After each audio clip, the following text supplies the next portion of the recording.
It's my staff here. What's up, coconuts, and welcome back to my channel. Since 2020 is pretty much on fire, I figured this would be a good time to go ahead and film this video.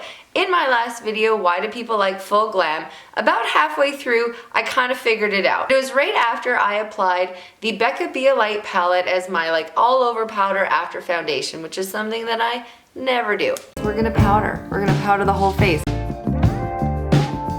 Oh, frick, this looks so nice. Okay, I get it, I get it.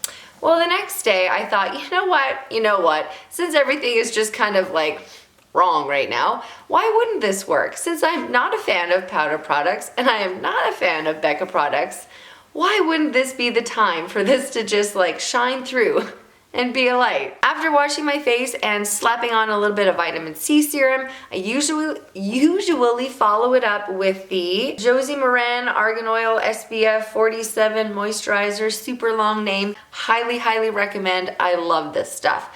But it is the end of the day. I have already done my yard work outside. I'm done with the sun for today. So I'm just gonna be slapping on this stuff. This is nice and thick and old school, and I really love it. It is packed with mineral oil, so it's probably not one that I would be able to get to use every day because it would probably clog my pores.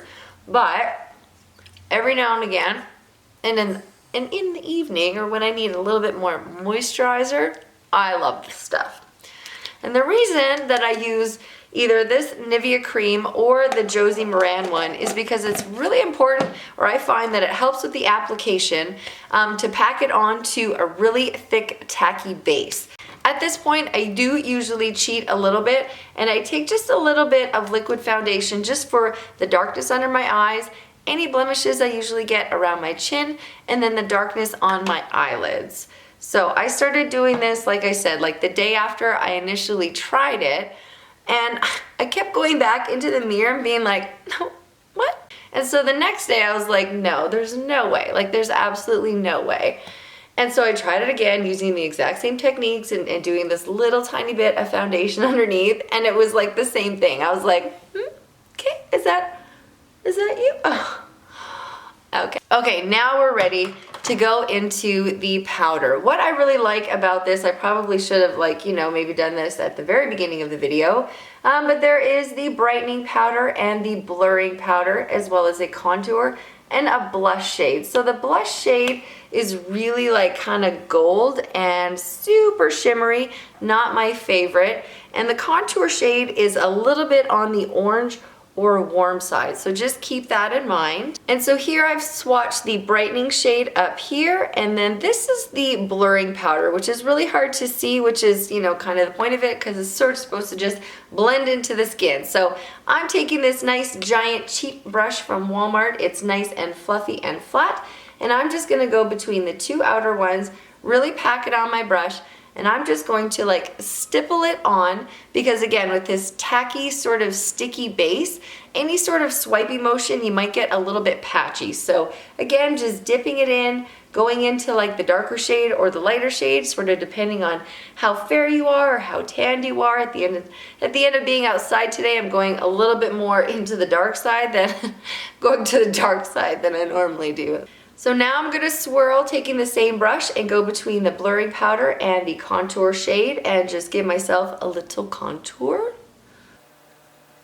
And then just bopping in between the contour and the blush shade and just going lightly on the cheeks. Again, there is quite a bit of gild in the blush, so it does give some nice luminosity, but at the ripe old age of 36, I don't need to be slapping a whole lot of shimmer into the most porous areas of my face. And that pretty much completes the base foundation look. I haven't been doing anything else. Sometimes I'll throw on a little bit of this Anastasia Resi highlighter, which I'll do right now, just as a little why not. I'm just gonna pop back in here and swirl together the contour shade and the blurring shade and just do a little super simple look on my eyes. Remember, I did just a little bit of concealer foundation on my eyelids. I do need a little bit of coverage there. I wouldn't be able to just go in directly with this powder. It would just look like nothing.